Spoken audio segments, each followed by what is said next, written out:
Bienvenue sur le podcast À ventre ouvert, où je vous parle de protection de l'enfance, de maltraitance, d'inceste, de violences sexuelles, de traumatisme, de dissociation et plus généralement de troubles psychiques. Ce n'est pas très joyeux, mais c'est important. Aujourd'hui, nous accueillons Ayoub, qui va témoigner au sujet de l'inceste maternel. Dans l'imaginaire collectif, la mère représente l'amour, la protection, le soin par excellence. Mais une mère peut aussi blesser, agresser, violer, traumatiser son enfant. L'inceste commis par une mère reste un sujet très peu étudié et tabou, car la mère est sacralisée.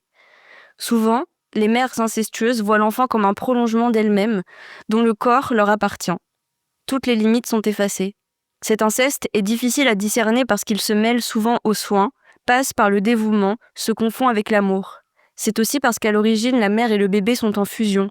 Personne ne vient regarder ce qui se passe. Ce sont des autres qu'on se méfie, pas de la mère. C'est elle qui sert de référence, de repère, qui inculque les règles à l'enfant. Celui-ci ne peut comprendre que ses agissements ne sont pas normaux, qu'ils sont interdits. Il a confiance. Il n'y a souvent pas de violence physique. Évidemment, il existe toujours des exceptions. Pour prendre conscience de cet inceste maternel, il faut d'abord réaliser que ce n'est pas partout pareil, que ce n'est pas ça, l'amour d'une mère. Il faut remarquer les différences avec d'autres familles, rencontrer des personnes à qui en parler et penser à en parler. Parce que si l'on ne voit pas le problème, pourquoi en parler ? Pour s'extraire petit à petit de l'emprise. Il existe plusieurs raisons à ce silence autour de l'inceste maternel. Nous venons d'en mentionner une qui est la sacralisation de la mère. C'est aussi parce que statistiquement, les hommes commettent plus souvent l'inceste, même s'il est probable que le nombre d'incestes commis par des femmes soit encore sous-estimé. Une autre raison possible à cette invisibilisation, c'est le fait que la sexualité reste centrée sur l'homme. La mère ne pourrait pas réellement commettre l'inceste, ne pourrait pas violer, n'ayant pas de phallus, ou alors ce serait un inceste bien moins grave, en particulier lorsqu'il s'agit d'un inceste mère-fille, puisque pour certains la sexualité n'existe pas sans homme, et par conséquent les violences sexuelles non plus. Bonjour Ayoub, merci d'être là aujourd'hui. Bonjour. Pourrais-tu te présenter ? Oui, je m'appelle Ayoub, j'ai 38 ans, je suis marié, j'ai un petit garçon de 4 ans et demi. Et dans la vie, je travaille dans l'industrie pharmaceutique en recherche et développement. Alors, est-ce que tu pourrais nous décrire ta famille et l'environnement familial dans lequel tu as grandi ?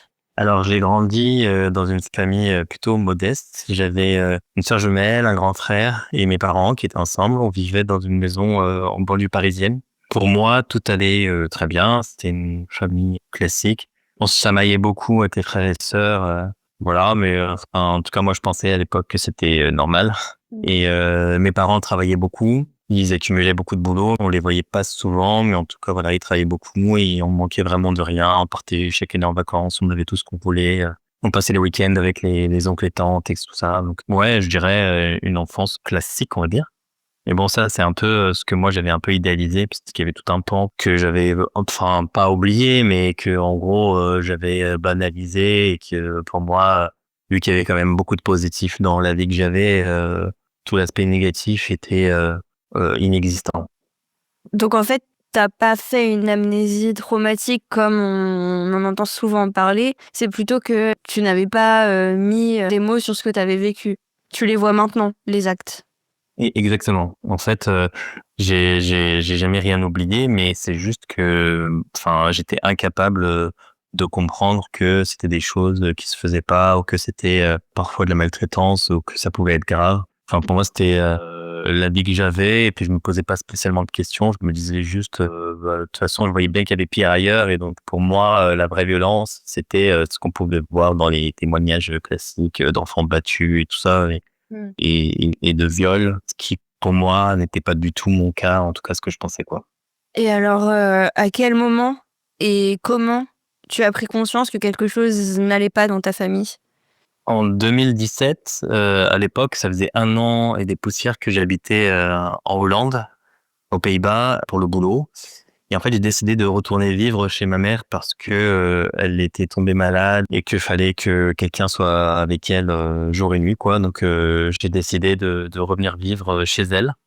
Et c'est vraiment à ce moment-là où, sans que je puisse expliquer quoi que ce soit, j'ai commencé en fait, à être hyper angoissé, hyper stressé. Je passais mon temps à pleurer sans vraiment comprendre pourquoi. Je vomissais beaucoup aussi. Des angoisses la nuit au moment d'aller me coucher. je me trouvais vraiment hyper bizarre. Je pouvais rester avachi, regarder les murs sous la douche sans pouvoir bouger, allongé par terre sans pouvoir bouger. Enfin, vraiment, je comprenais rien, mais j'avais conscience qu'en fait, le déclencheur, c'était le fait de retourner vivre chez ma mère et dans la maison où j'ai vécu, où j'ai grandi. Mais pour moi, c'était juste inconcevable. Enfin, je me disais, mais je connais ma vie. Je veux dire, il n'y a pas de. Enfin, je connais ma mère, mes frères et sœurs. Il s'est rien passé de bizarre, de spécial. Donc, je comprenais vraiment pas. Et puis, je me disais, mais ça se trouve, peut-être qu'il y a des choses que j'ai complètement oubliées qui se sont produites là-bas ou peut-être pas forcément là-bas, mais dans le coin. Et en fait, ouais, j'ai commencé un peu à décortiquer toute ma vie depuis aussi longtemps que je puisse me souvenir. Et c'est là où j'ai pris conscience qu'il y avait des trucs qui étaient quand même pas normaux, mais sans tout de suite comprendre en fait. Je me disais juste, oui, c'est vrai, ça c'est bizarre, et ça aussi c'est bizarre, mais pour moi, c'était impossible de lier ça à quoi que ce soit en fait. J'arrivais pas à comprendre ce que c'était exactement, quoi. Avant ce retour chez ta mère, tu avais des symptômes de souffrance, de traumatisme, ou alors est-ce que tout s'est réveillé à ce moment-là et avant ça, il n'y avait vraiment aucun problème chez toi et dans ta vie, quoi? En fait, quand j'ai commencé un peu à fouiller dans mes souvenirs, les trucs un peu bizarres, les symptômes qui pourraient me montrer qu'il y avait eu un trauma ou quoi. Par exemple, je me suis rappelé que je faisais beaucoup pipi au lit jusqu'à un âge très avancé. J'ai mis des couches jusqu'à genre 7 ans et j'ai continué à faire pipi au lit pendant le collège même. Mmh. Donc je pense que ça a dû s'arrêter vers 12, 13 ans, quelque chose comme ça. Je sursautais beaucoup, en fait. Enfin, ouais, j'appréhendais vachement. Dès qu'il y avait un truc, j'étais en hypervigilance, en fait, tout le temps. Mais à l'époque, je comprenais pas, moi, ces mots-là, je savais pas ce que c'était. C'est vraiment quand je commençais à faire des recherches, etc., où j'ai vu des mots comme hypervigilance, dissociation, tous ces trucs-là, ou tout le vocabulaire un peu psychologique. Et je me disais, mais oui, effectivement, ça m'arrive, et puis ça m'arrive. Ça Mmh. m'arrive aussi, ou alors, par exemple aussi, je me souvenais que, quand j'étais petit, donc vers 8, 10 ans, j'allais sur le toit de la maison et en fait, j'espérais, tomber et qu'il m'arrive, quelque chose. En fait, j'étais pas assez courageux, on va dire, pour me suicider, pour mettre fin à mes jours, mais, en fait, ouais, je faisais ce genre de truc où je me disais: «Bon, si je glisse et que je tombe, ça passera pour un accident», ou des trucs comme ça. Mais toujours sans vraiment comprendre pourquoi je faisais ça. Je me souviens aussi un peu plus tard qu'une fois j'avais essayé de boire de la javel.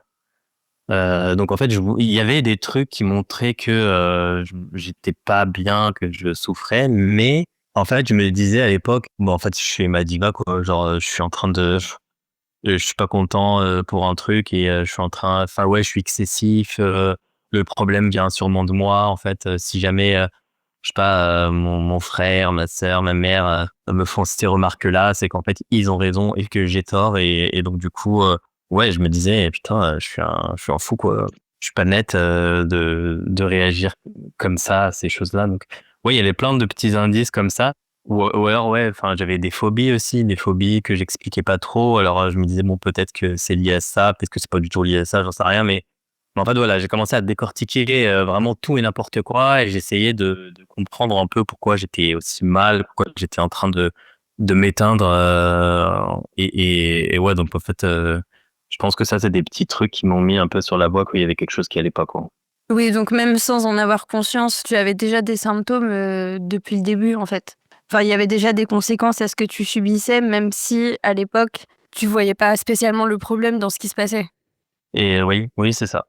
Je voyais pas trop le lien, en fait. Je me disais, peut-être que je suis trop sensible, peut-être que, ouais, je sais pas, j'avais des réactions un peu excessives, j'étais très discret. Alors après, peut-être qu'il y a pas vraiment de lien, parfois, enfin, tout n'est pas forcément lié, mais en tout cas, je trouvais que ça faisait quand même beaucoup et je me suis dit: «Oui, ça mérite que je creuse et que j'essaye de comprendre d'où certaines choses peuvent, venir, quoi».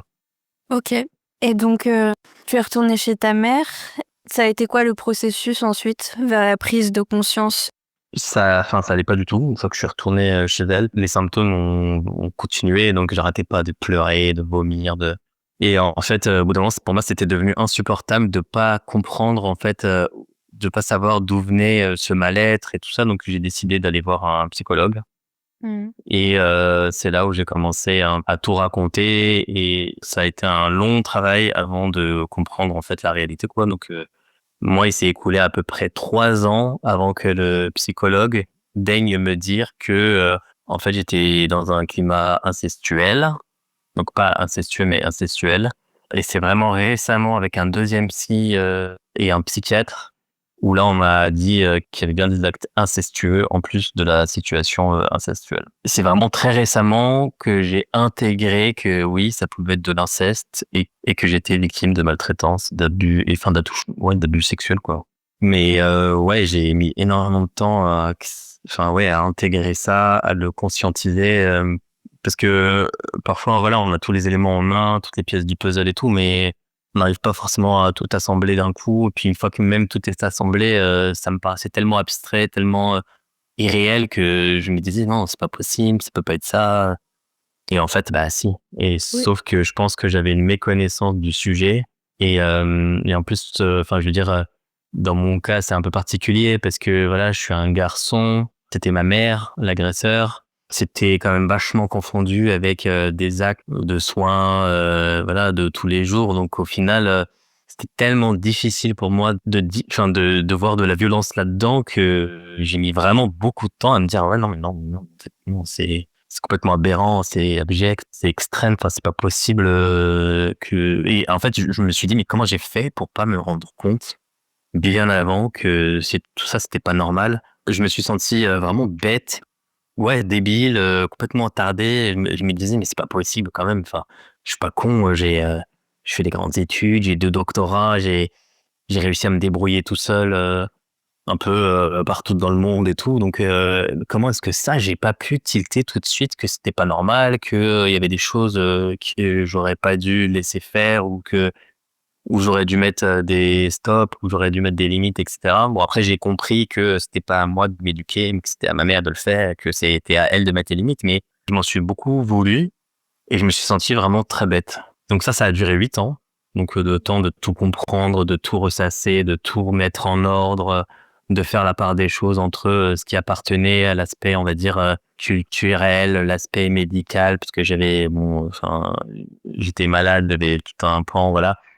Et je me disais, est-ce que ça peut venir de là, le fait d'avoir été infantilisé à l'extrême, et cetera. Et puis de savoir ce qui venait vraiment du fait que c'était purement et simplement de l'inceste, et pas vraiment. J'essayais de trouver toutes les explications, d'être le plus pragmatique possible pour pas me faire des films ou m'enfoncer dans des délires ou quoi. Et ça a mis 8 ans, et c'est pour moi, c'est ce qui a été vraiment le plus difficile dans tout le process. C'est vraiment de passer 8 ans à me torturer l'esprit, à me dire mais putain.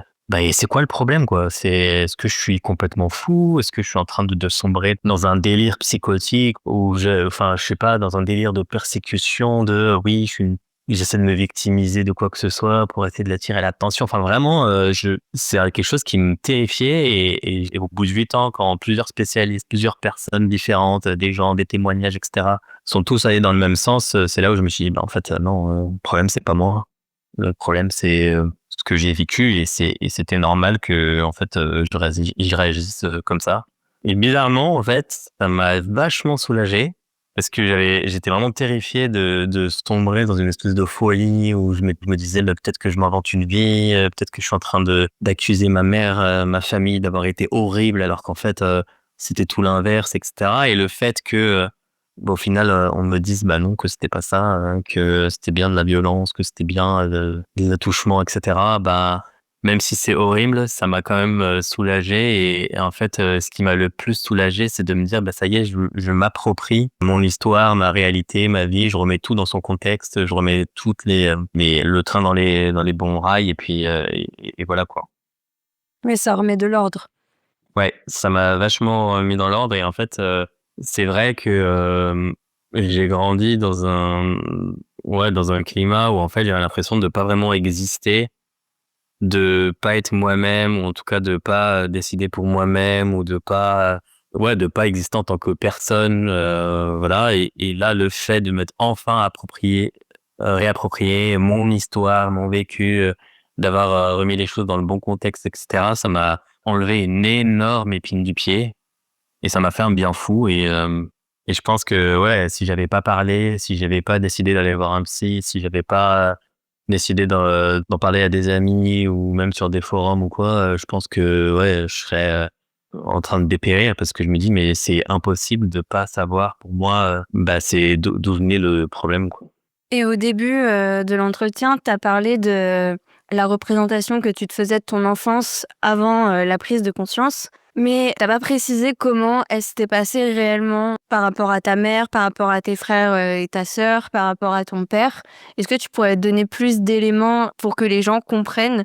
Je sais par exemple que ton frère a pu, être violent physiquement. Enfin, c'est pour savoir un peu le contexte, dans lequel tu as grandi et le climat justement qui régnait, en fait. Oui, oui, alors en fait, je pense qu'on était dans une famille complètement dysfonctionnelle. Mon frère avait un statut, donc c'est le frère aîné. Il avait un statut, un peu, d'enfant roi où, il était tout puissant, il pouvait faire vraiment, ce qu'il voulait. Il passait ses journées dehors avec ses copains, il faisait vraiment ce qu'il voulait et cetera et puis, en fait, c'était quelqu'un de très, violent. C'est-à-dire que tant que, voilà, j'allais dans son sens, que je le contredisais pas, que je l'énervais pas, que je le saoulais pas, ça allait très bien. Mais dès lors que, je sais pas, si j'étais pas d'accord avec lui ou si, je faisais quelque chose qui le contrariait ou quoi, tout de suite c'était, des flots d'insultes. Enfin, il était hyper vulgaire, hyper violent, dans sa façon de parler. Donc, voilà, il me traitait de fils de pute, il me disait des trucs du genre, ouais, je vais t'enculer ta grand-mère, petite salope, ce genre de trucs, quoi. Et vraiment, quand il était au summum de la rage, il était énervé, c'était ouais, des coups. Donc, il pouvait me frapper parce que je le battais à un jeu vidéo devant des cousins. Il pouvait m'ordonner de lui faire ses devoirs, de réparer des choses pour lesquelles j'avais pas de compétences. Donc, réparer un ordinateur, par exemple. Ouais, une fois, il m'a arraché mes vêtements, roué de coups parce que, soi-disant, j'avais sali l'évier que lui avait nettoyé. Fait exceptionnel d'ailleurs, hein, qu'il nettoie quelque chose. Mais voilà, c'était vraiment ce genre de truc où, encore une fois, il m'a frappé devant ses amis parce que, je lui avais répondu que ça lui avait pas plu. Enfin, il y avait une fois aussi où il a failli me tuer dans un accident de voiture. Enfin, vraiment, quelqu'un de très violent et pour qui j'avais l'impression que ma vie importait peu. Il se servait dans tout ce qui pouvait lui plaire, dans mes affaires. Donc, par exemple, mon père, il offrait à ma sœur jumelle et moi, il nous avait offert une télé, avec un magnétoscope intégré pour qu'on puisse regarder des dessins animés, tout ça. Et donc, elle a fini dans sa chambre. Et quand j'ai essayé de la récupérer, pareil, c'était des insultes, des coups, des machins, etc. Donc, c'est vraiment un sentiment d'impuissance totale de se dire, en fait, il fait ce qu'il veut de moi. Toutes mes affaires peuvent lui appartenir. J'ai rien le droit de dire, en fait. Je peux pas me plaindre parce que il y a les menaces, de coups, de violence, etc. Donc, j'avais peur de le dire à mes parents. Et quand bien même je pouvais en parler, si vraiment je voulais en parler, ma mère était quelqu'un qui avait pas envie de se prendre la tête. Donc en fait, fallait qu'on se démerde et puis si jamais on allait se plaindre au mauvais moment, ça allait finir contre nous, même si on vivait des injustices. Donc au final, je disais rien. J'étais devenu quelqu'un qui faisait vraiment tout pour éviter les problèmes, les conflits. Donc en gros, je disais jamais rien, je faisais vraiment tout pour que, en gros, je sois irréprochable et que lui, s'attaque pas à moi. Donc voilà. Et ma mère, c'était quelqu'un de en fait, elle est très paradoxale. C'est-à-dire qu'elle peut vraiment être capable du meilleur, d'être complètement dévouée, d'avoir des super marques d'attention, vraiment une super maman. Mais d'un autre côté, avoir un aspect sombre, hyper violent, à sortir des phrases assassines, hyper violentes, faire des choses pas cool, quoi. Donc je me souviens, voilà, comme je disais, en fait, ma mère, elle aimait pas qu'on se prenne la tête avec mes frères et sœurs. Donc en gros, fallait qu'on se débrouille pour régler nos problèmes. Moi, je me souviens d'une fois où en fait, je m'étais embrouillé avec ma sœur et en fait, elle m'a plaqué contre le mur en m'inimant de me donner un coup de poing et en me disant à ma sœur: «Est-ce que tu veux que je le démolisse?» tu vois? Ou alors, des gifles, au centre commercial parce que en fait, avec ma sœur, on se chamaillait et ça l'a saoulé. Donc bim, tac, double gifle, quoi. Ce genre de truc. Ou une fois, je me souviens aussi mon frère qui m'avait giflé et donc ma mère m'a engueulé moi parce que j'avais énervé mon frère. Donc c'est un peu ce genre de truc. Donc vraiment, l'impossibilité de se plaindre ou quoi. Tout le temps, en fait, faire en sorte que je sois pas une tare pour elle et qu'il fallait que tout soit bien. Donc on avait des corvées de ménage le dimanche horribles où elle était hyper exigeante. Donc ma sœur et moi en tant qu'enfants, elle c'était son métier donc elle gérait très bien ces choses-là. Donc pour elle c'était hyper frustrant que nous enfants on soit pas à la hauteur de quand elle nous demandait de plier des vêtements, enfin passer la serpillière ou enfin laver la vaisselle ou ce genre de choses. Et mon frère évidemment était complètement exempté de ces choses-là. Donc ça aussi c'était des injustices où on comprenait pas trop pourquoi on n'était pas logé à la même enseigne, pourquoi en fait elle pouvait passer ses nerfs sur nous alors qu'on était là pour essayer de l'aider et puis à l'inverse l'autre faisait rien et il n'avait jamais aucune remarque et au contraire c'était quelqu'un de vraiment pourri gâté. Il à 17 ans mes parents lui ont offert une BMW décapotable parce qu'il l'avait envie, enfin ce genre de choses quoi. Ouais, c'était le sentiment que en fait chez nous c'est comme ça que ça fonctionne, on n'a pas vraiment notre mot à dire et donc en fait c'est quelque chose que avec les années j'ai complètement accepté, que je m'étais dit que c'était ma norme, que c'était comme ça. Je pensais que c'était très culturel aussi parce que dans ma famille c'est vrai que j'ai des cousins cousines où l'aîné a une place très particulière. Bon après j'ai appris plus tard que ils avaient certes une place un peu privilégiée mais quand même pas à ce point-là. Mais voilà, je me disais que c'était comme ça, c'était normal et qu'il y avait pas de il y avait rien de grave en fait, c'est pas grave, c'est comme ça puis c'est tout quoi. Et ton père, il voyait les actes incestueux, enfin, il était au courant des actes incestueux de ta mère? Est-ce qu'il savait? Est-ce qu'il trouvait ça normal lui aussi? Comment ça se... Alors en fait, c'est très bizarre parce que alors mon père, c'était vraiment mon idole quoi. C'était il était vraiment très gentil avec tout le monde. C'était quelqu'un il avait rien à voir avec ma mère. D'ailleurs, je comprenais pas ce qu'ils faisaient ensemble. En fait, ma mère, c'était quelqu'un qui critiquait beaucoup, qui passait son temps à critiquer les uns les autres, quelqu'un de très vulgaire, tout le temps à insulter et crier. Enfin bref. Et mon père, lui, c'était quelqu'un de très calme, très gentil, très droit, très juste. Alors, je disais rien à mon père parce que j'avais peur de mon frère, mais je sais pas s'il a vraiment vu ce qui se passait avec ma mère. Et mes parents ne dormaient pas ensemble. Alors moi, j'avais normalisé ça. Je m'étais dit, bon, mon père, il rentre très tard du travail. Quand il rentre, il aimait bien regarder la télé. Donc voilà, il reste dans le salon. Donc voilà. Et puis ma mère, elle dormait dans sa chambre. Et je me posais pas plus de questions que ça. Je me disais, c'est leur fonctionnement, c'est comme ça. Enfin, ils s'entendent bien. Enfin, tout va bien. Mais ma mère, par exemple, enfin, je voyais elle se sentait un peu délaissée et du coup, elle me racontait tous ses problèmes de couple, donc comme quoi elle se sentait malheureuse, que pour elle c'était pas une vie, que en fait elle se sentait seule et donc du coup moi, elle se mettait à pleurer devant moi, donc moi je me sentais obligé de la consoler. Surtout que ma mère, en fait, elle cumulait beaucoup de travail, elle était complètement dévouée. Moi, je la voyais vraiment comme quelqu'un qui se démenait pour nous faire plaisir, etc. Donc moi, quand je la voyais dans cet état-là, je me sentais vraiment obligé de la réconforter. Donc, je lui faisais des câlins. Je dormais avec elle dans son lit. J'ai dormi pendant très longtemps, quasiment jusqu'au lycée, dans son lit, de façon assez régulière. Donc, c'était pas toutes les nuits, mais c'était quand même assez régulier. On était complètement enlacés l'un dans l'autre jusqu'à ce qu'en fait j'ai trop chaud pour rester collé à elle. Et puis, des fois, en fait, je m'arrêtais même de respirer en me disant je vais faire trop de bruit, je vais la gêner pendant qu'elle dort. Donc, en fait, vraiment, ouais, c'est ce genre de relation, quoi. Et elle pouvait se changer devant moi. Donc je la voyais les seins à l'air très régulièrement et encore même là donc avant que je couple un peu pareil, je l'avais vu, enfin elle se changeait encore devant moi alors que j'ai quasiment presque 40 ans, tu vois. Donc et aussi alors là où c'était plus on va dire entre guillemets grave, c'est en fait elle me donnait des bains tous les dimanches, je me lavais que les dimanches et c'était elle qui me lavait. Du coup, en fait, j'étais complètement nu, donc elle me frottait tout le corps et pour moi, c'était parfaitement normal. En fait, c'était comme ça depuis que j'étais tout petit. Elle m'a toujours vu entièrement nu, elle m'a toujours frotté l'entrejambe, les fesses, le dos, le ventre, enfin vraiment de la tête aux pieds. Donc pour moi, c'était comme ça. En plus, chez nous, au Maghreb, voilà, les hammams, c'est hyper populaire. Donc, on y allait au Maroc. Et au Maroc, on paye des gens pour se faire frotter tout le corps. Évidemment, on n'est pas complètement nu, mais dans ma tête, du coup, je me disais, bon, c'est culturel. Et puis, il y a rien de bizarre. Mais c'est vrai qu'avec les années, je ressentais un peu une gêne où, du coup, je commençais à me couvrir avec les mains. Mais sans me dire dans ma tête, non, en fait, tu peux le faire tout seul, ça, t'as pas besoin de ta mère pour qu'elle te frotte ou qu'elle te lave.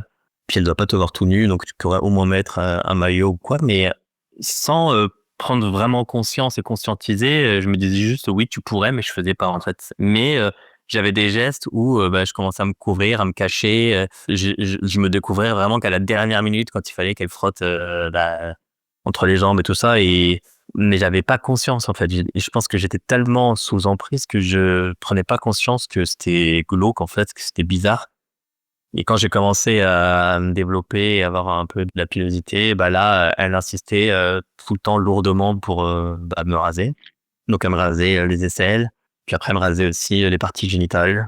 Donc, voilà, elle prenait le rasoir et puis elle faisait des mouvements de va-et-vient pour enlever les poils, quoi. Donc, au niveau du pénis, du pubis, des bourses, des fesses, voilà. Puis des fois, c'était fait avec la crème dépilatoire. Donc, elle étalait elle-même la crème et puis après, elle raclait avec la raclette, là.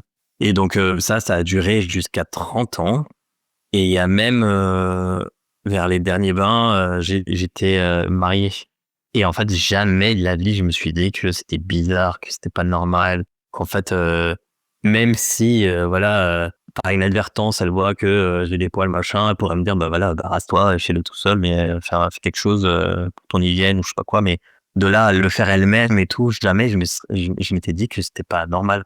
Et en fait, elle est toujours été très intrusive comme ça dans ma vie, en fait. Donc, autant dans mon corps que dans mon intimité générale. Fallait pas que j'ai de secret pour elle. Il fallait qu'elle sache tout le temps combien je gagnais d'argent, combien ma femme pouvait gagner d'argent. Si jamais mes cousins me disaient quelque chose qu'elle voulait savoir, il fallait que je lui dise. Enfin, c'était vraiment ce genre de truc. Mais paradoxalement, de son côté à elle, c'était tu fermes ta bouche, tu dis rien, tu te tais. Enfin, fais ce que je dis, mais pas ce que je fais, quoi. Et voilà, je me souviens aussi une fois quand j'étais en primaire où j'avais des démangeaisons au niveau de l'anus et elle avait toujours des remèdes abracadabrantesques et donc là, elle m'avait enfoncé de la menthe dans le rectum. Parce que soi-disant, c'était bien pour les démangeaisons. Et c'est vraiment quand j'ai fait un peu le film de ma vie où j'ai réfléchi à tous ces épisodes-là où je me suis dit, mais en fait, mais elle aurait pu juste m'emmener chez le médecin ou elle aurait pu juste m'expliquer si vraiment pour elle c'était un vrai remède. Elle aurait pu juste me dire à moi, tiens, tu mets ça en bas ou mais pas le faire elle-même. Et c'est vraiment ces trucs d'être infantilisé à l'extrême comme ça, de tout faire à ma place.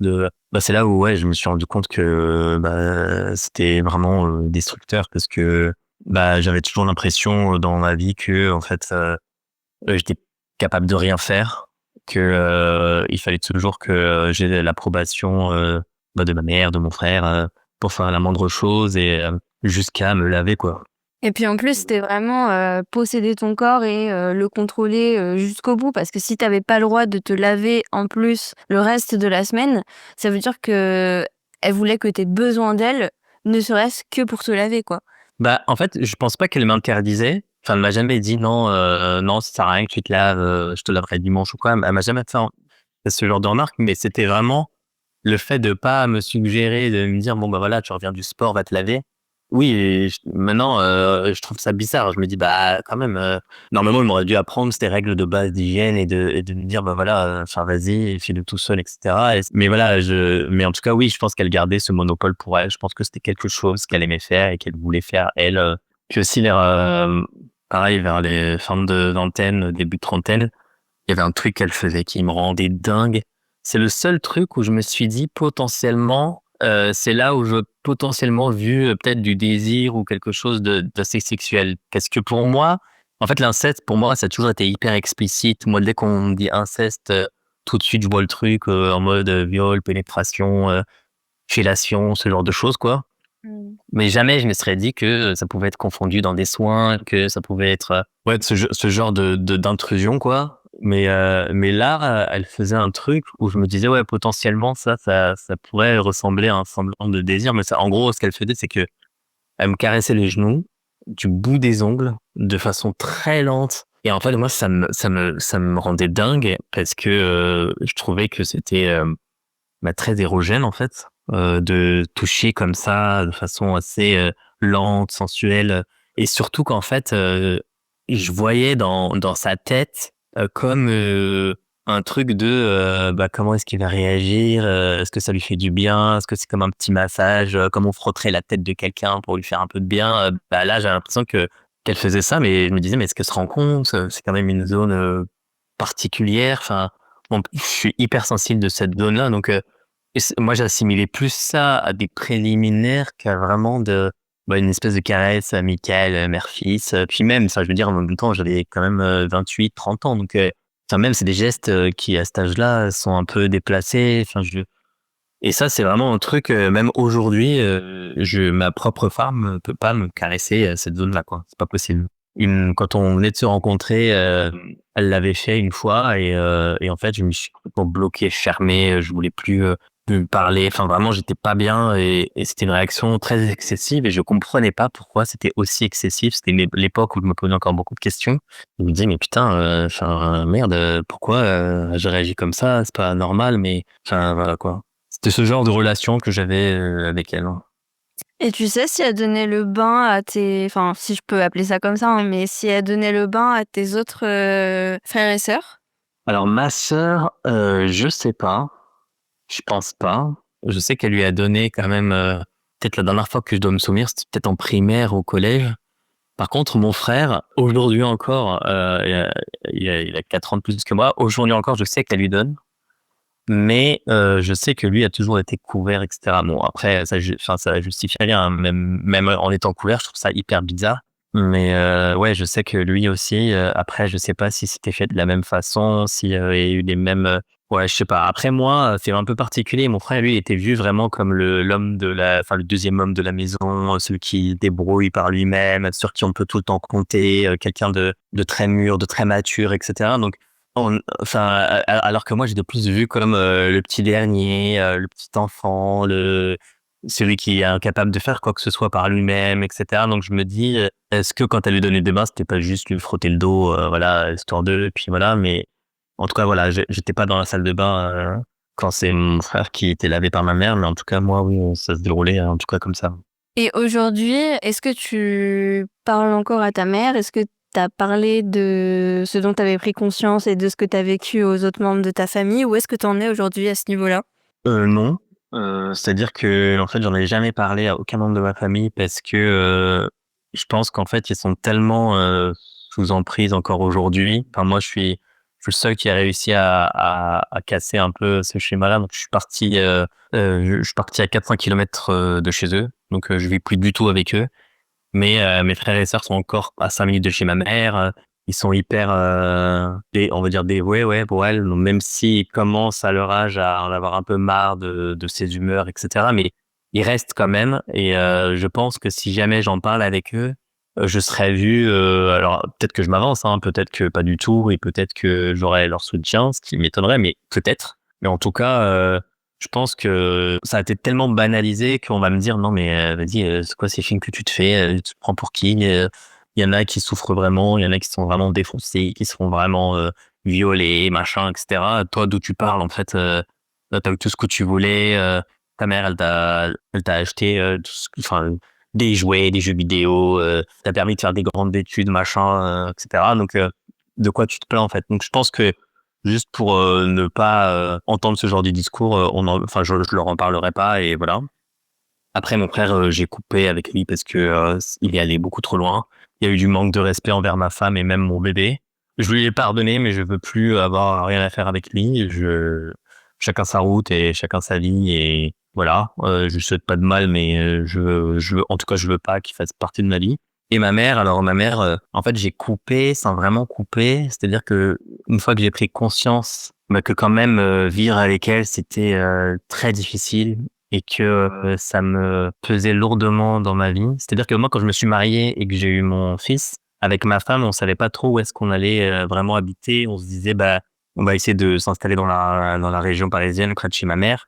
Mais je voyais bien avec les comportements de mon frère, ma sœur et ma mère, du coup, que si jamais on restait près d'eux, la vie allait être très difficile. Et quand j'ai vu qu'en fait, j'avais vraiment aucune relation avec eux, qu'en fait, il fallait qu'on reste côte à côte juste pour servir ma mère, mais que voilà, on n'allait pas avoir de vie de famille, se voir pour les fêtes religieuses ou pour les anniversaires des uns et des autres, ou s'inviter les samedis chez les uns et les autres. Je me suis dit, mais en fait, à quoi bon, pourquoi est-ce que je vais continuer à vivre comme ça alors que si je vais plutôt vivre du côté de chez ma belle famille, je sais que j'aurai une famille hyper accueillante, que je pourrais construire quelque chose avec des gens là-bas qui ont été des amis qu'on s'est fait là-bas et qui étaient hyper adorables avec nous, que la famille de ma femme, ils s'entendent tous très bien, donc ça s'est toujours très bien passé. C'est très vivant, on se voit régulièrement, etc. Donc je me suis dit à quoi bon rester avec elle, donc j'ai décidé de partir, m'installer près de chez ma belle famille et pour mettre aussi ma femme et mon fils à l'abri de tout ça. Et donc ma mère maintenant, j'ai essayé d'entretenir du relationnel avec elle. Pendant des années en fait, je prenais conscience qu'il y avait des choses qui allaient pas à cause d'elle. Donc j'en avais marre, je voulais plus lui parler, etc. Et puis après je revenais vers elle. Et à chaque fois que je revenais vers elle, ça repartait en cacahuète et j'étais déçu et c'était toujours encore de la grosse déception, de la tristesse, etc. Donc aujourd'hui, maintenant que j'ai un peu tout conscientisé, que tout est à sa place, bah en fait je prends de ses nouvelles occasionnellement. Et plus elle qui m'appelle que l'inverse. Et quand elle m'appelle, bah voilà, je prends de ses nouvelles, comment ça va, patati patata, mais ça s'arrête là en fait. Je vais pas plus loin. Là où, par exemple, l'année dernière, je l'avais emmenée en vacances en Turquie et ça s'est très mal passé à la fin. Où en fait, elle m'a fait une crise à l'aéroport devant tout le monde, à me hurler dessus, soi-disant parce qu'elle pensait que j'allais l'abandonner à l'aéroport. Enfin bref, tout un délire. Où je me suis dit mais mince, en fait je lui paye des vacances, je la sors de son trou, j'essaie de faire en sorte que voilà, elle voit un peu autre chose, qu'elle passe du bon temps avec moi, avec ma femme et mon fils et voilà. Et ce qui me coûte à moi de me dire que en fait j'emmène ma mère en vacances, mais au final ça me faisait quand même plaisir. Mais le fait que après ça se retourne contre moi, je me suis dit, bon bah là ça y est, c'est fini. Je vais commencer un peu à penser à moi et je me protège maintenant, je fais ce que moi j'ai envie, je prends plus en considération tout ce qu'elle peut me dire. Je fais ce que je veux, elle a plus rien à me dire. Je prends de ses nouvelles, je reste très cordial avec elle, voilà, parce que c'est quand même ma mère, même si elle a fait ce qu'elle a fait. Il y a eu quand même 50% de notre vie qui a été merveilleuse aussi. Et je sais que je suis la personne que je suis aujourd'hui, en partie grâce à ce qu'elle a pu faire pour mes frères et sœurs et moi. Et donc, je préfère retenir ça. Je lui ai pardonné, mais j'oublie pas et je me laisserai plus avoir et on n'y reprendra plus, quoi. Donc voilà, je la fréquente encore, mais beaucoup moins. Et cette fois, j'ai conscience de tout et je fais hyper gaffe à plus me laisser atteindre par ce qu'elle peut dire ou faire ou voilà. Et ton fils, il est en contact avec elle aussi? T'as pas trop peur de ça? Mon fils l'adore. Ah. Du coup, c'est compliqué parce que, en fait, voilà, ma mère, j'ai jamais eu de discussion franche avec elle. Je sais que si je commence à aller dans ce terrain-là, je sais très bien comment ça va se terminer. C'est-à-dire que elle va retourner le truc en se victimisant et en m'accusant d'être quelqu'un d'horrible et etc. Et moi, j'ai plus d'énergie pour ça, en fait. C'est une des raisons pour lesquelles j'ai pas envie de tout mettre à plat avec elle. Donc, j'ai appris à me contenter de cet équilibre que j'ai réussi à construire. Toujours est-il que du coup, quand on se voit, enfin, elle est hyper gentille avec le petit, voilà, elle le gâte beaucoup et tout ça. Donc lui, voilà, il adore la voir. Mais quand on se voit, il y a des règles strictes, c'est-à-dire que ni moi ni ma femme, on s'éloigne. On reste toujours collé avec lui et ma mère. Il reste jamais seul avec elle. Elle n'a pas le droit de le garder. Et en fait, il part avec nous, il revient avec nous. Et c'est tout, quoi. Donc, il y a pas de... Après... Enfin, c'est moi le père. Enfin, il est petit encore, donc voilà, mais c'est moi qui le lave, c'est moi qui m'en occupe, etc. Donc tout cet aspect sur l'intimité, etc. J'ai bien briefé mon gamin, donc il sait que personne n'a le droit de regarder son pénis ou de le toucher ou de faire des choses et que voilà. Elle s'est quand même changée devant ma femme et mon fils une fois, donc elle avait les seins à l'air devant lui et ma femme. Et puis là, en fait, c'est là où je me suis dit bon bah, ça y est, je me casse et je reviens plus. Et puis maintenant, si jamais je vais chez elle, parce que avant, quand j'allais lui rendre visite en région parisienne, on dormait chez elle. Mais là, c'est terminé en fait. C'est-à-dire que je préfère, on va dormir chez des amis ou je préfère prendre un Airbnb.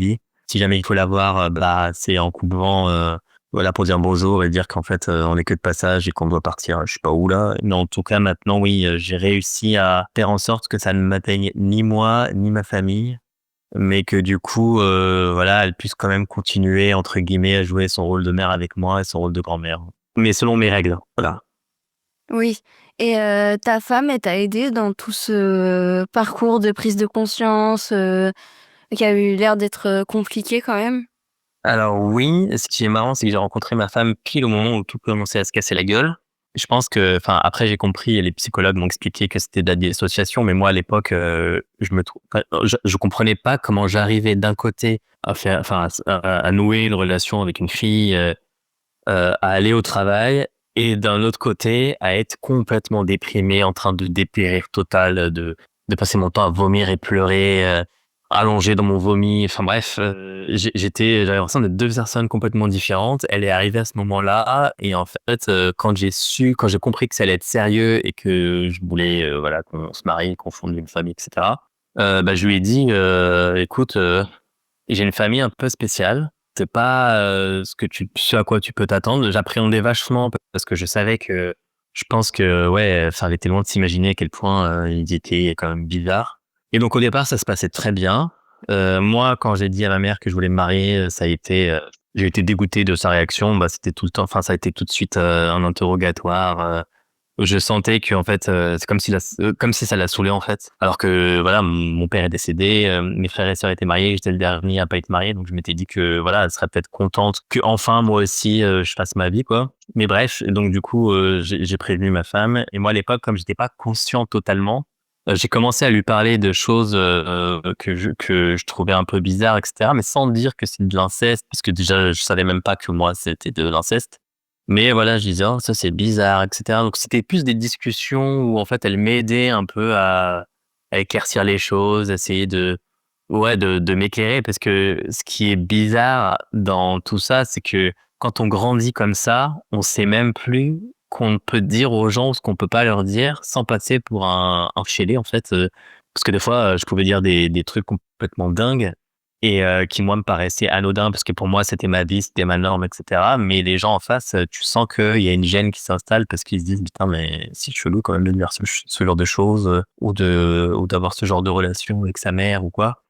Mais donc du coup, elle a pas du tout été dans le jugement, elle a été hyper à l'écoute, c'est quelqu'un d'adorable, donc elle a toujours essayé au départ de pas de défendre ou de justifier, mais essayer de trouver des explications plausibles, machin et cetera. Puis en fait, au fur et à mesure des années, quand elle a vu que, il y avait une part très sombre, chez ma mère et mon frère, elle a compris qu'en fait, ouais, il y avait rien à en fait, il y a rien qui peut justifier, tel ou tel comportement et donc voilà, donc elle m'a énormément soutenu, écouté, aidé et en fait, on a vécu un peu la sortie du déni, ensemble, en fait. Parce que, moi, encore une fois, j'avais pas conscience que c'est pas comme si je lui avouais que j'étais victime de, maltraitance ou d'attouchement.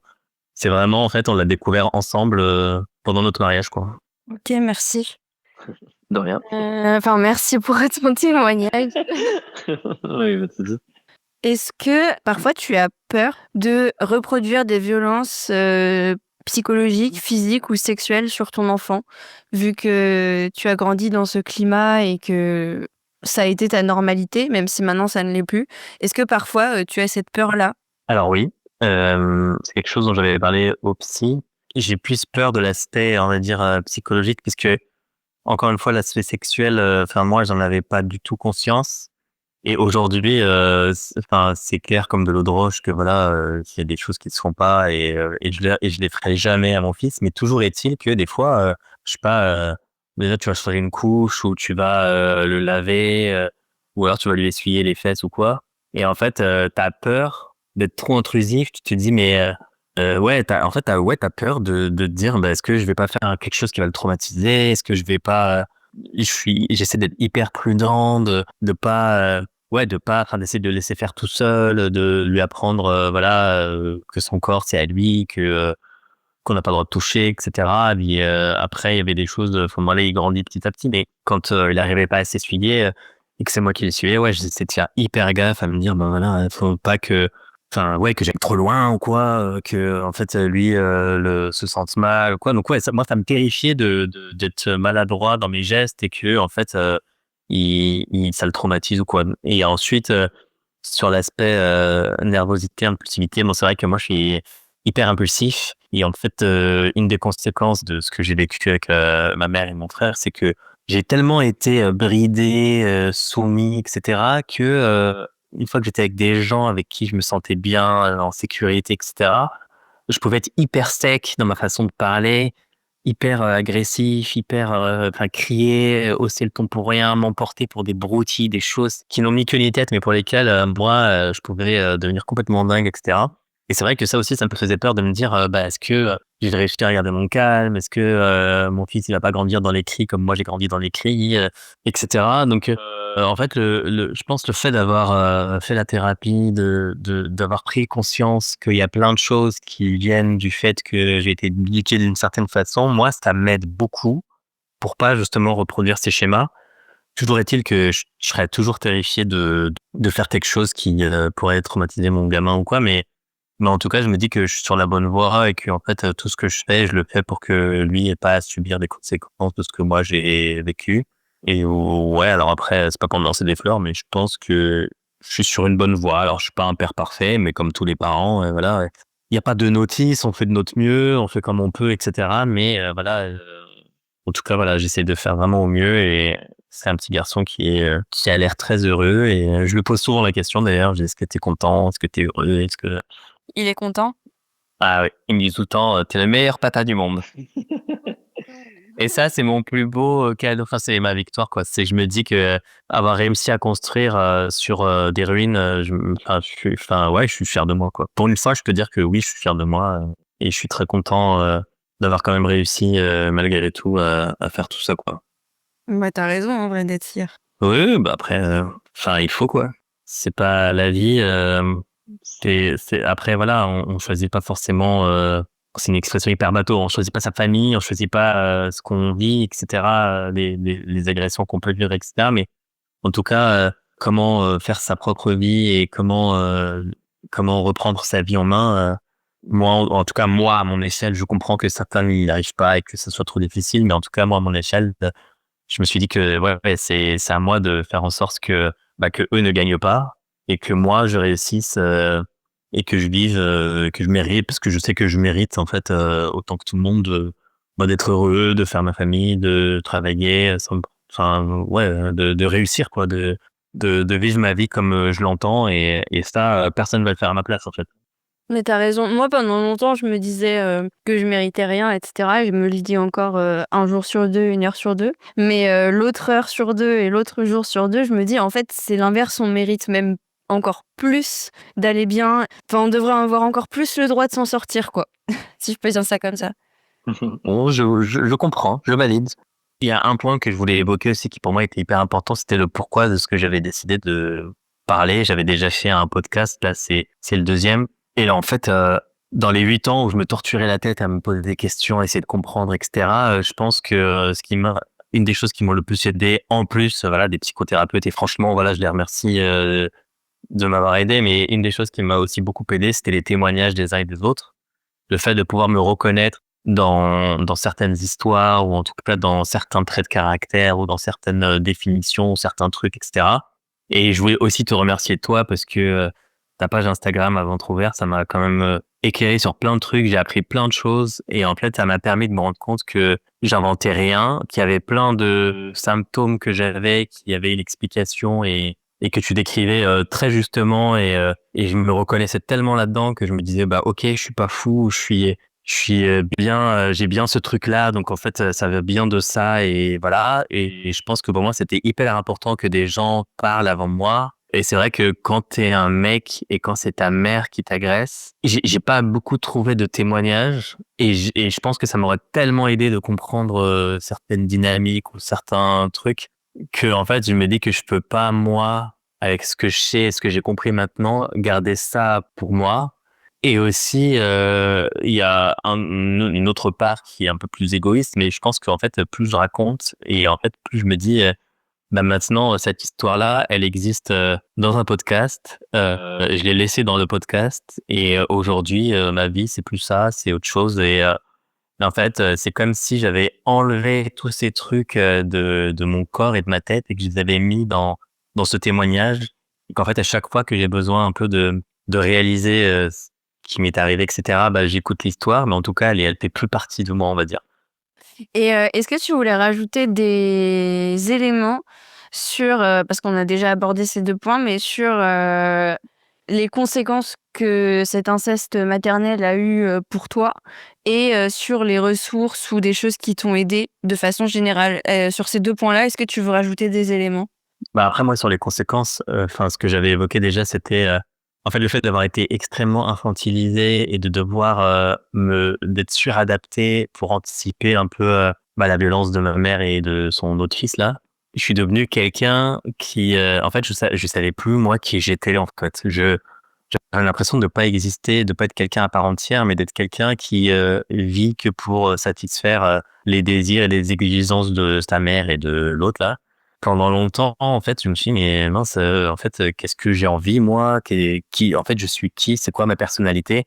Et j'avais l'impression d'être un putain de lâche parce que, j'ai jamais réussi à tenir tête à mon frère aîné parce que, il était beaucoup trop fort et j'avais peur de me faire tabasser, de mourir, quoi.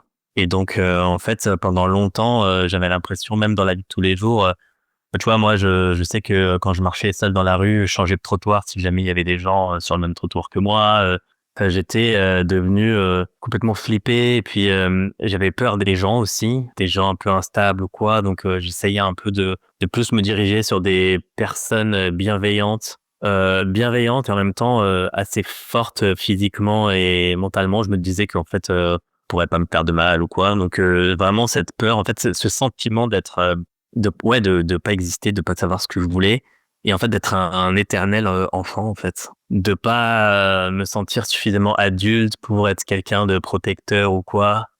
De toujours avoir le sentiment de me sentir protégé ou quoi ou enfin, je sais que le soir, pendant très longtemps et pendant des années et ça dure encore, alors moins maintenant, mais ça dure parfois aussi, mais tu sais on m'inventait des histoires, pour essayer de me rassurer, donc en fait des espèces de rêveries, qui m'aident, moi à m'endormir, où en fait, ouais, je m'invente en gros des histoires, des trucs, qui vont me rassurer et qui vont m'aider à dormir, donc vraiment ce sentiment de pas être, adulte, d'être resté très enfant, très, fragile et tout ça. Donc ça, c'est tout l'aspect sur la personnalité. J'ai l'impression d'avoir toujours besoin de l'approbation de tout le monde dès qu'il faut que je fasse quelque chose. Parce que en fait, moi, si je décidais de faire quelque chose, si je le faisais, je me faisais engueuler. Si je le faisais pas, je me faisais engueuler. Je me rappelle une fois que, il y a eu un problème de chaudière. Je suis resté, dans la maison de ma mère. Donc ma mère était pas là parce qu'elle était retournée, dans sa maison, au au Maghreb. Mais j'étais resté, 3 mois sans chauffage et sans eau chaude. Et en fait, j'ai pas osé essayer de réparer quoi que ce soit parce que en fait, vu que c'est un gros truc, et que si jamais je dépensais trop d'argent, j'allais me faire engueuler. Si jamais, je mettais quelque chose qui tombait en panne ou qui allait se casser la gueule, j'allais me faire, engueuler et de me dire: «Bah, pourquoi t'as pris l'initiative de faire ci ou ça?» Du coup, j'ai décidé de rien faire, mais quand j'ai rien fait, on m'a quand même reproché de n'avoir rien fait et d'être complètement immature et cetera. Donc puis même en fait, ça m'a suivi même aujourd'hui dans ma vie de tous les jours. C'est-à-dire que j'ai un travail avec beaucoup de responsabilités et parfois, j'ai souvent l'impression d'avoir besoin de l'approbation de toute l'équipe, de tout le monde pour pas qu'on puisse me reprocher d'avoir pris telle ou telle décision.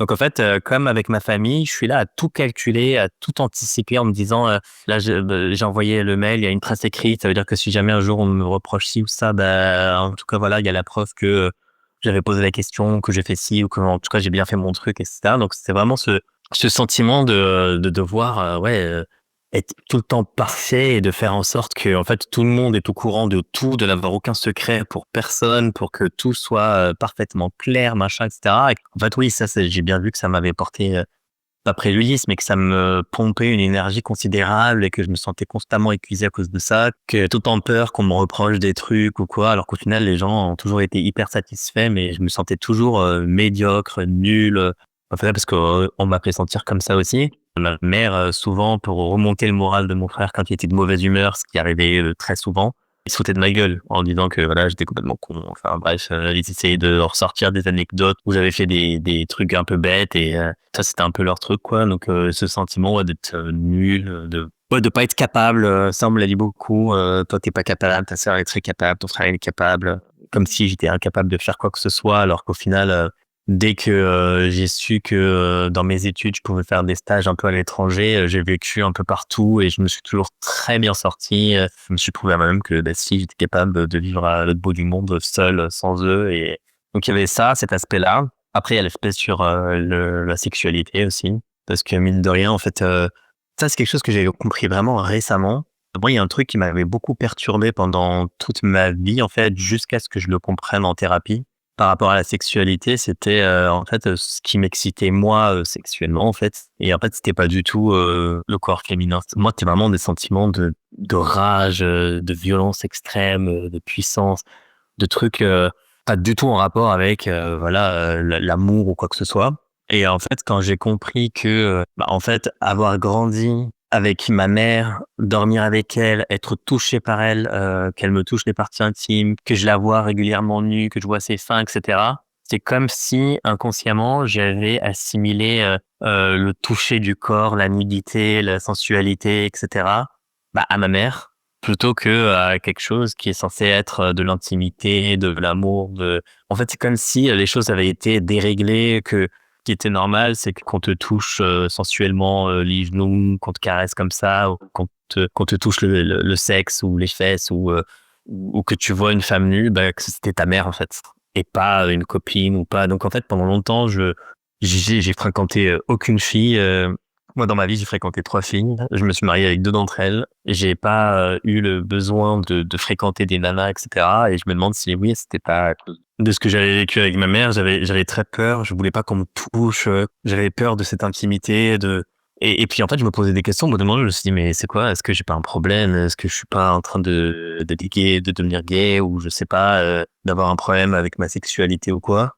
Et en fait, ça a été un tel soulagement de comprendre en fait et que les choses s'éclaircissent dans ma tête. Je pensais que jamais de ma vie je parlerais de ça, parce que j'avais beaucoup trop honte et je me sentais bizarre, je me sentais pas normal, limite malade ou malsain de ces choses-là. Et au final, quand j'ai compris que c'était des conséquences de traumatisme, j'ai ressenti quand même une forme de soulagement, et il y a des choses des symptômes qui ont commencé un peu à disparaître par eux-mêmes une fois que j'ai conscientisé d'où ces choses-là, d'où ces problèmes-là pouvaient venir, quoi.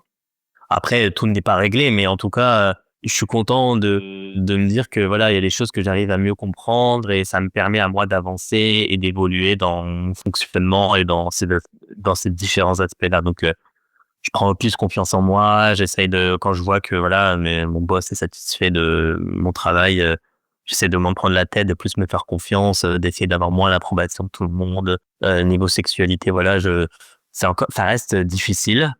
Mais voilà, je pense qu'un jour, j'arriverai à ce que ce soit quelque chose de plus naturel, et voilà. Donc après, ça ne nous empêche pas d'avoir des rapports avec ma femme et d'avoir eu un enfant. Mais quand j'avais pas conscience de tout ça, j'avais l'impression d'être un peu un robot et de me dire les choses doivent être faites parce que c'est la vie, que c'est comme ça. Donc t'es marié, c'est normal que tu doives avoir des rapports. Mais c'est vrai que quand j'étais dedans, j'étais pas très bien. Mais c'est comme si il y avait un pilote automatique et que il fallait que voilà, ça soit fait. En fait, en fonction des situations, j'étais comme une personne différente. Et ça aussi, c'est une des conséquences. Ça a participé à ce sentiment de pas savoir qui j'étais, parce que j'avais l'impression que en fonction de différentes situations, je pouvais être n'importe qui en fait. Mmh. Et donc là, en l'occurrence, quand il fallait passer au lit, je faisais comme si de rien n'était. En fait, voilà, c'était tout le temps faire comme si de rien n'était, comme s'il n'y avait pas de problème, alors qu'au fond de moi, je sentais quand même le mal-être et tout, et je sentais qu'il y avait des choses avec lesquelles j'avais vraiment du mal, qu'il y a des choses qui étaient compliquées, mais je me disais, c'est pas grave, enfin, en fait, fonce, n'y pense, enfin, vas-y, quoi. Ouais, c'est un peu compliqué à expliquer, désolé. Non, non, t'inquiète pas, mais t'étais dissocié en fait. C'est ça surtout que tu décris. Ouais, sûrement. Non, mais c'est pas pour résumer tout ce que tu dis à ça, hein. C'était juste pour mettre un mot sur ce que tu décris. Non, mais en fait, si tu veux, en fait, c'était que j'ai tellement mis de temps à comprendre.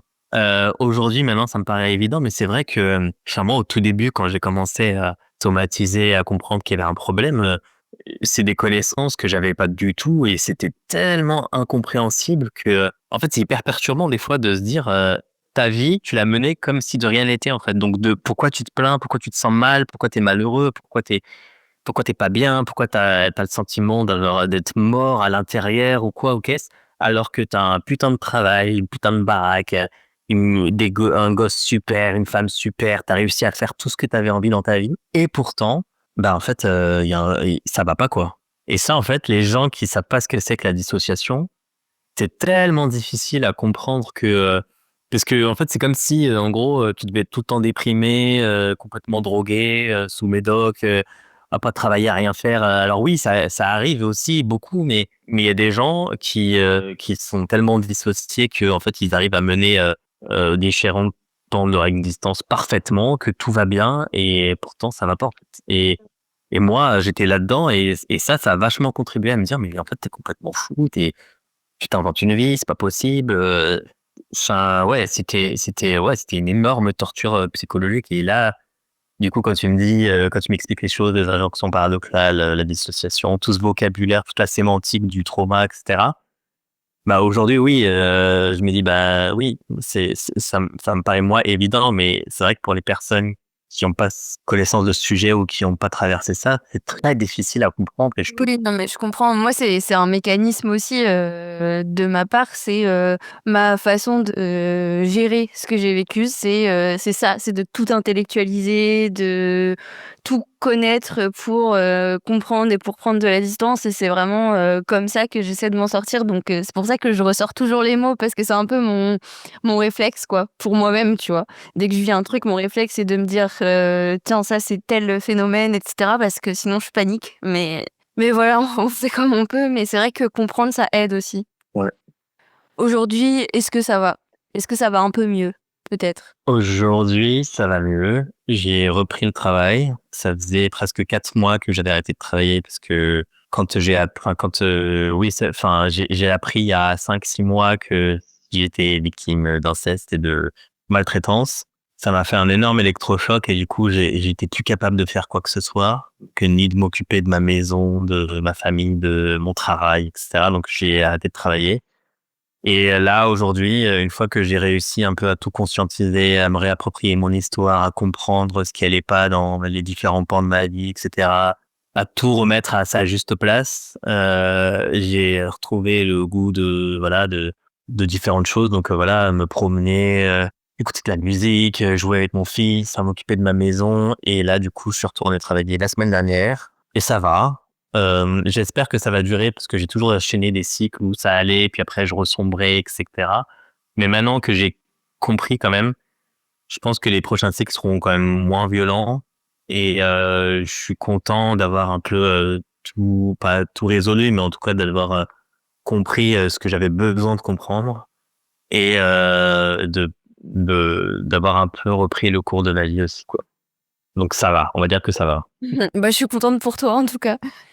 Merci. Merci pour ton témoignage qui est vraiment précieux, je pense, pour beaucoup de gens, à la fois pour comprendre ce qui se passe, à la fois pour parler de l'inceste maternel qui est encore extrêmement tabou.